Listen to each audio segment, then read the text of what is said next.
बिस्मिल्लाहिर्रहमानिर्रहीम, अस्सलाम वालेकुम। इंसानियत का खिदमतगार बिलाल जाजी आप लोगों से मुखातिब है, लेकिन आप लोगों ने आज वीडियो लाजमी देखना है। काम छोटा सा है, इसमें सुकून बहुत ज्यादा है। जो अमल मैं करने जा रहा हूँ मेरे प्यारे दोस्तों, ये अमल आप लोग भी करें, जिंदगी में कभी भी बुरा दिन नहीं देखोगे। वीडियो लाजमी देखोगे।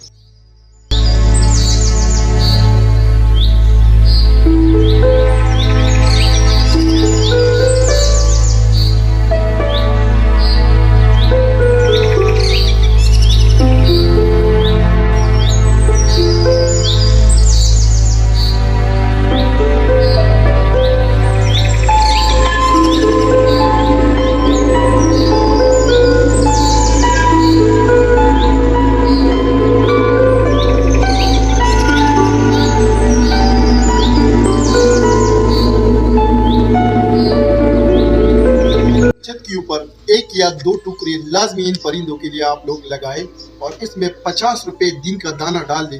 इसमें बहुत सुकून है। ये अमल पहला मैं करने जा रहा हूँ। अल्लाह से उम्मीद करता हूँ कि आप लोग भी ये अमल करें और अपने दोस्तों के साथ ये वीडियो लाजमी शेयर करें। उम्मीद करता हूँ कि ये वीडियो आप लोगों को पसंद आए।